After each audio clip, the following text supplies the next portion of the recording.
খুলে দেন, গেটটা খুলে দেন না।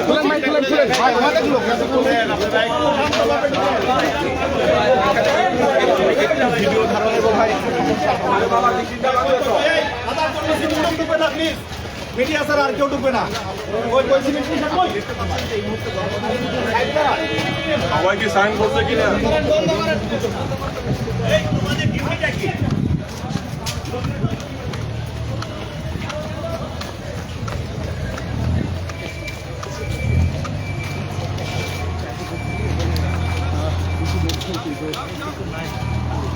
সেনা কর্মকর্তাদের নিয়ে আসা হয়েছে আন্তর্জাতিক অপরাধ ট্রাইব্যুনালে এবং অভিযুক্ত এই ঠিক আমরা এই মুহূর্তে রয়েছি আন্তর্জাতিক অপরাধ ট্রাইব্যুনালে, যেখানে 14 জন সেনা অফিসারকে আন্তর্জাতিক অপরাধ ট্রাইব্যুনালে তোলার কথা রয়েছে। ঠিক এই মুহূর্তে নিয়ে আসা হয়েছে তাদেরকে। আপনি দেখতে পাচ্ছেন বাংলাদেশ জেল প্রিজন ভ্যান, ঠিক এই ভ্যানে করে তাদেরকে নিয়ে আসা হয়েছে এবং হাজির করা হয়েছে। আমরা সেই দৃশ্যগুলো দেখানোর চেষ্টা করছি।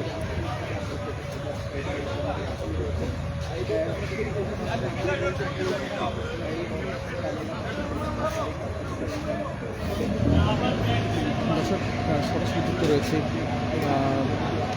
আন্তর্জাতিক অপরাধ ট্রাইব্যুনাল থেকে এবং বিশেষ করে দুটি মামলায় আমরা জানাতে চাই। গুমের অভিযোগে মানবতার বিরুদ্ধে অপরাধের কিছু 3টি মামলায় সাবেক ও বর্তমান 25 সেনা কর্মকর্তা সহ আজকে আন্তর্জাতিক অপরাধ ট্রাইব্যুনালে অভিযুক্তদের হাজির করার কথা ছিল এবং ইতিমধ্যে কিন্তু নিয়ন্ত্রিত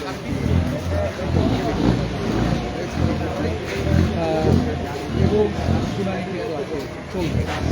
বিশেষ করে আজ ট্রাইব্যুনাল 1-এর চেয়ারম্যান বিচারপতি মোহাম্মদ গোলাম হোসেন জানিয়েছেন তাদের নেতৃত্বাধীন 3 সদস্য আন্তর্জাতিক অপরাধ ট্রাইব্যুনালের বিচারিক প্যানেলে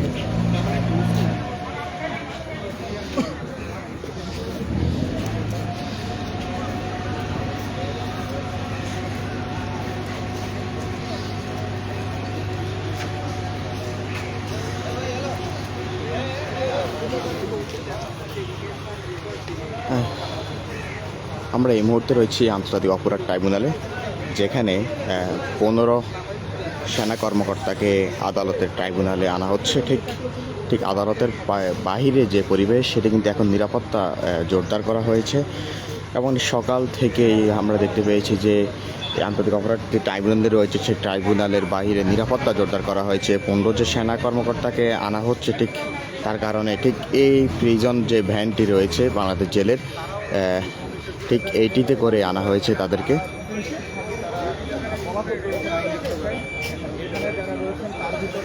গত 9 অক্টোবর আন্তর্জাতিক অপরাধ ট্রাইব্যুনালের চেয়ারম্যান বিচারপতি মোহাম্মদ গোলাম মুর্তজা মজুমদারের নেতৃত্বে 3 সদস্যের আন্তর্জাতিক অপরাধ ট্রাইব্যুনাল তাদের বিরুদ্ধে গ্রেপ্তারের পরোয়ানা জারি করে। আজ বুধবার সকাল 6টায় আনার কথা থাকলেও ঠিক আমরা দেখতে পেয়েছি যে সকাল থেকে গণমাধ্যম কর্মীরা তারা এই জায়গাটিতে অবস্থান করছিল এবং ঠিক পিছনে যে গেটটি রয়েছিল, ঠিক পিছনের গেট দিয়ে তাদেরকে নিয়ে আসা হয়েছে এই প্রিজন ভ্যান, যে জেলের যে গাড়িটি রয়েছে সেটি দিয়ে।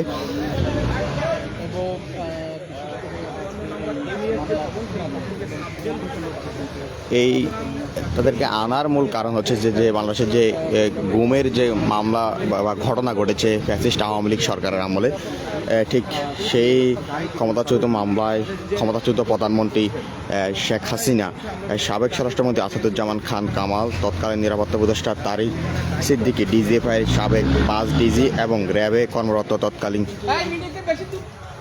আন্তঃসহ মোট 28 জনের বিরুদ্ধে গ্রেপ্তারি পরোয়ানা জারি হয়।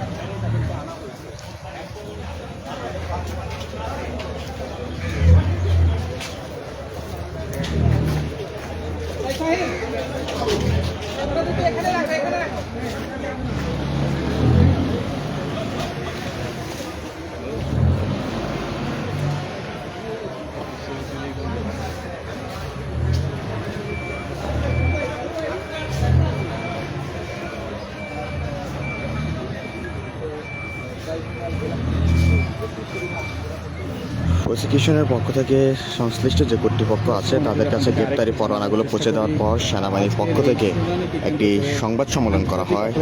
সেই সংবাদ সম্মেলনে বলা হয় কিন্তু এই বাহিনীতে কর্মরত যে 15 জন কর্মকর্তা সেনা হেফাজত তাদেরকে সেনা হেফাজতে নেওয়া হয়েছে এবং তাদের মধ্যে এলপিআর থাকা মেজর জেনারেল কবিরকে খুঁজে পাওয়া যাচ্ছে না। ঠিক ঢাকার সেনানিবাসের অফিসার্স মেসে ঘিরে রাখা হয়েছে।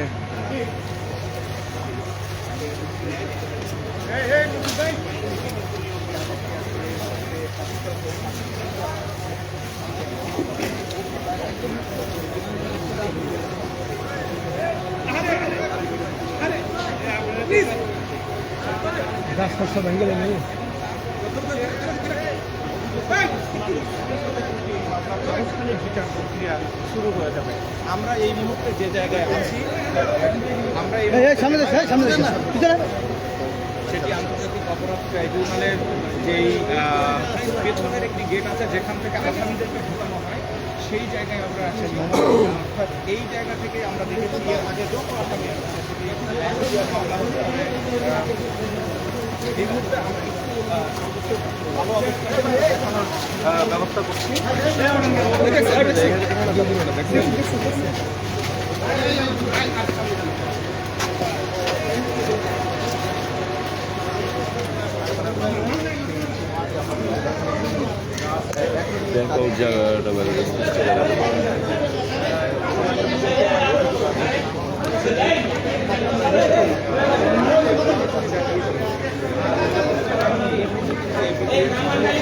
জায়গাটা সবার সমস্যা হয়ে যাবে কিন্তু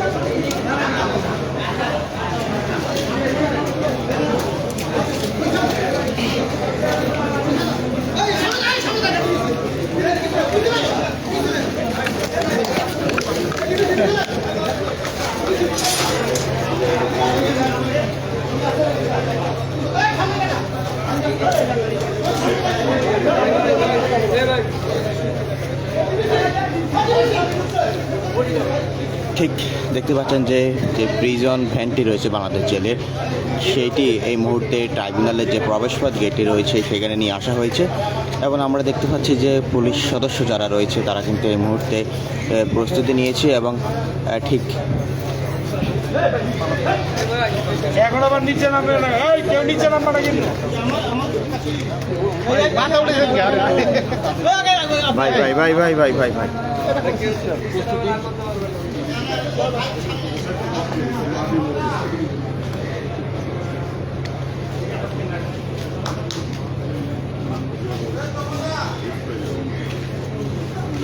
ভাই ভাই ভাই ভাই ভাই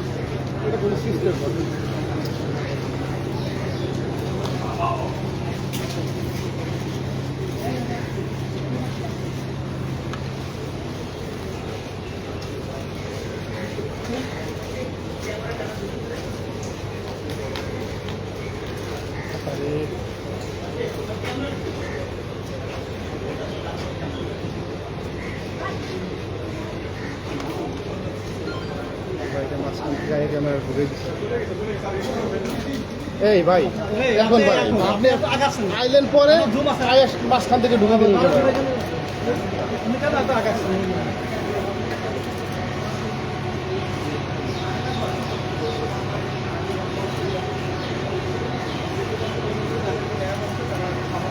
ঠিক এই মুহূর্তে দেখতে পাচ্ছেন একে একে যে সামরিক কর্মকর্তা যে যারা অভিযুক্ত যারা রয়েছে তাদের কিন্তু গাড়ি থেকে নামানো হচ্ছে।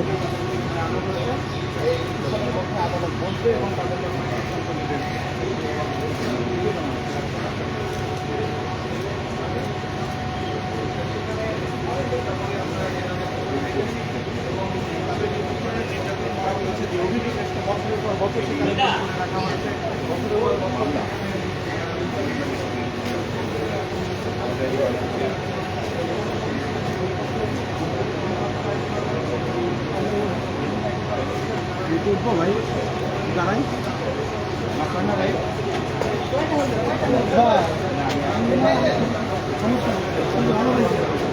আর আছে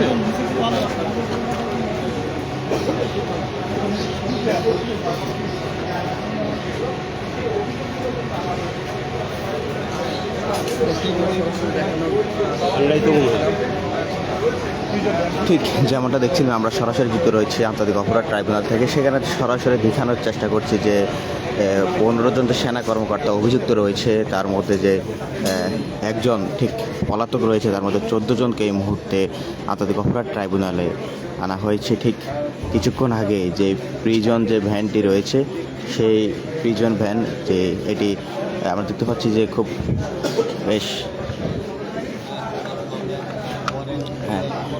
কয়েকদিন আগে যে তাদের জন্য স্পেশালভাবে প্রিজন ভ্যানটি বাংলাদেশ জেলের পক্ষ থেকে তৈরি করা হয়েছে এবং ঠিক সেই স্পেশাল সিকিউরিটির থাকা সেই প্রিজন ভ্যানে করে তাদেরকে নিয়ে আসা হয়েছে এই মুহূর্তে আন্তর্জাতিক অপরাধ ট্রাইব্যুনালে।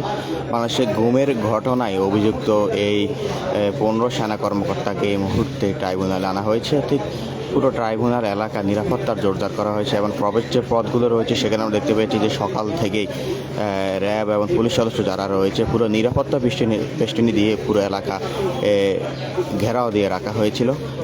ঠিক সকাল থেকে ছিল গণমাধ্যমের অপেক্ষা। যে পিছনের যে গেটটি রয়েছে সেই গেট দিয়ে এই গাড়িটি প্রবেশ করানো হয়।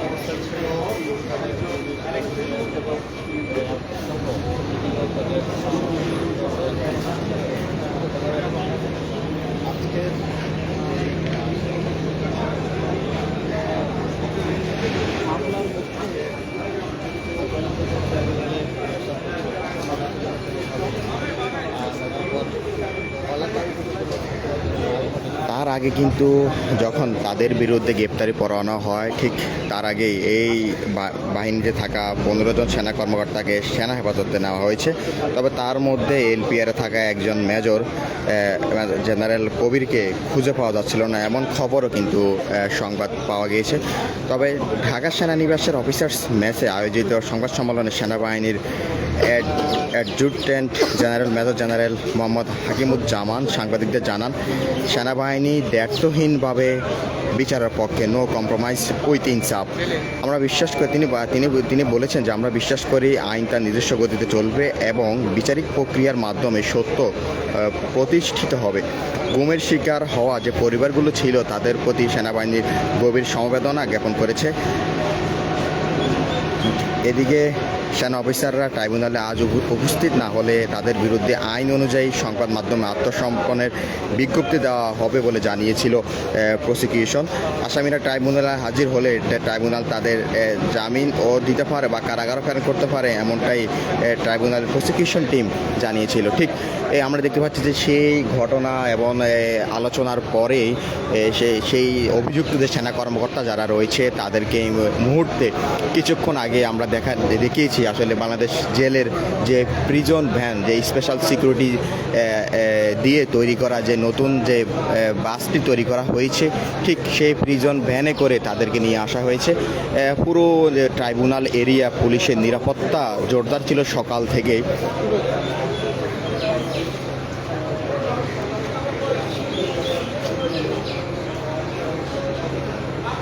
এই আসামিদের বিরুদ্ধে জেআইসি তথা আয়নাগর এবং টিএফআই তথা র্যাব আয়নাগরের মাধ্যমে মোট 34টি গুমের ঘটনা সংগঠনের মাধ্যমে মানবতা বিরোধী অপরাধে অভিযুক্ত করা হয়েছে। এর মধ্যে র্যাবের টাস্কফোর্স ইন্টারগেশন টিএফআই সেলে আটকে রেখে নির্যাতনের মামলায় 17 জন এবং জয়েন্ট ইন্টারগেশন সেলে জেআইসি বন্দি রেখে নির্যাতনের মামলা 13 জন আসামি। এর আগে আসামিদের বিরুদ্ধে তদন্ত প্রতিবেদন ট্রাইব্যুনালে উপস্থাপন করা হলে তা আমলে নেয় ট্রাইব্যুনাল। ঠিক এই বলা যায় যে এই মুহূর্তে আন্তর্জাতিক অপরাধ ট্রাইব্যুনালে তাদেরকে তোলা হয়েছে এবং তাদের বিচার প্রক্রিয়ার যে কাজ সেইটি শুরু করা হবে। তবে তাদের কাজ ঠিক আমরা যতটুকু জানতে পেরেছি যে জামিন দিতে পারে অথবা তাদেরকে আটক করে কারাগারও প্রেরণ করতে পারে। তার আগে কিন্তু তারা সেনা হেফাজতেই ক্যান্টনমেন্টের ভিতরেই তারা ছিল। ঠিক প্রসিকিউশন টিমের পক্ষ থেকে যখন বলা হয়েছিল যে যদি আজকে তারা আদালতে হাজির না হয় তাহলে যে আইনি প্রক্রিয়া তার মাধ্যমে বিজ্ঞাপন দিয়ে তাদের ব্যাপারে জানানো হবে। ঠিক তারপরে আজকে এখন আমরা দেখতে পেয়েছি যে আজকে তাদেরকে হাজির করা হয়েছে। আজকের যে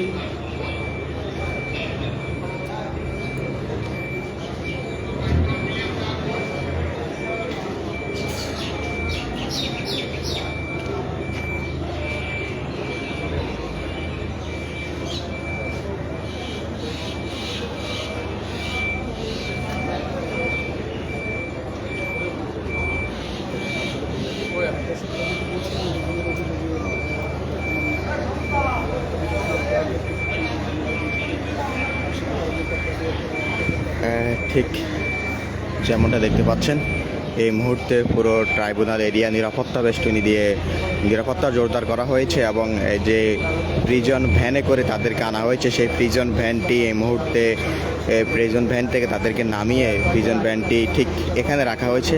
ঠিক আমরা গতকালকে দেখেছি যে বাংলাদেশ জেলের পক্ষ থেকে একটি স্পেশাল প্রিজন ভ্যান তৈরি করা হয়েছে। সেই স্পেশাল প্রিজন ভ্যান যেখানে রয়েছে নিরাপত্তা ব্যবস্থা এবং হচ্ছে যে অত্যাধুনিকভাবেই ভিতরে কেবিন সিস্টেম রুম করে কিন্তু এই প্রিজন ভ্যানটি তৈরি করা হয়েছে। সেই প্রিজন ভ্যানে করে কিন্তু এই অভিযুক্ত যে সেনা কর্মকর্তা যারা রয়েছে তাদেরকে এই প্রিজন ভ্যানে করে তাদেরকে আনা হয়েছে এই ট্রাইব্যুনালের মধ্যে।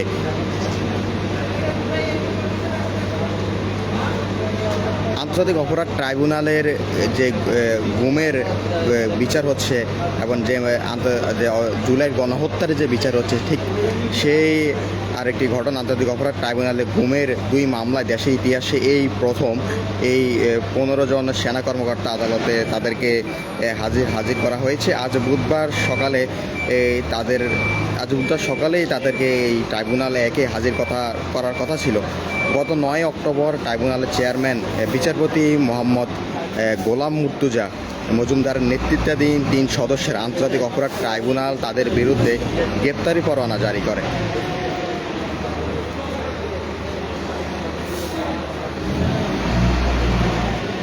তাদেরকে ঠিক আছে সকালে ট্রাইব্যুনালে আনার আগে আমরা দেখতে পেয়েছি যে ট্রাইব্যুনাল যে এরিয়া রয়েছে সেখানে পুরো নিরাপত্তা এরিয়া আইনশৃঙ্খলা বাহিনীর যে রক্ষাকারী বাহিনী রয়েছে কড়া নিরাপত্তা দেখা যায়। ট্রাইব্যুনাল প্রাঙ্গণে পুলিশ, র্যাব, বিজিবি, এপিবিএনের বিপুল সংখ্যক সদস্যদের উপস্থিতি আমরা লক্ষ্য করেছি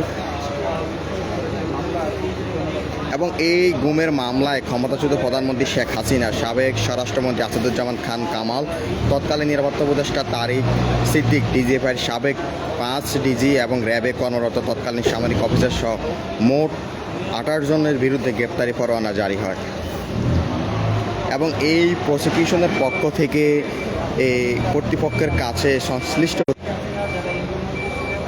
গ্রেপ্তারি পরোয়ানা পৌঁছে দেওয়ার পর সেনাবাহিনীর পক্ষ থেকে একটি সংবাদ সম্মেলন করা হয়। সেই সংবাদ সম্মেলনে জানানো হয় বাহিনীতে কর্মরত যে 15 জন কর্মকর্তাকে সেনা হেফাজতে নেওয়া হয়েছে তার মধ্যে এলপিআর থাকা মেজর জেনারেল কবিরকে খুঁজে পাওয়া যাচ্ছে না। ঠিক এমনটাই খবর প্রকাশ হয়েছিল।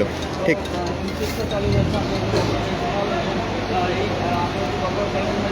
তখন ঢাকা সেনানিবাসে অফিসার্স মেসে আয়োজিত একটি সংবাদ সম্মেলন হয়। সেখানে সেনাবাহিনীর adjutant general major general Mohammad Hakimuzzaman সাংবাদিকদের জানান সেনাবাহিনীর দ্ব্যর্থহীনভাবে বিচারের পক্ষে এবং নো কম্প্রোমাইজ উইথ ইনসাফ।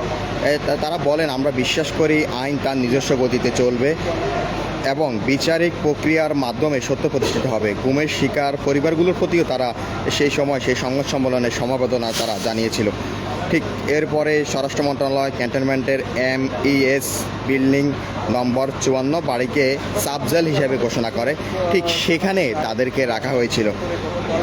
এদিকে সেনা অফিসাররা ট্রাইব্যুনালে আজ যদি উপস্থিত না হতো তাহলে তাদের বিরুদ্ধে আইন আইন অনুযায়ী সংবাদ মাধ্যমে আত্মসমর্পণের বিজ্ঞাপন বা বিজ্ঞপ্তি দেওয়া হবে বলে জানিয়েছিল প্রসিকিউশন টিম।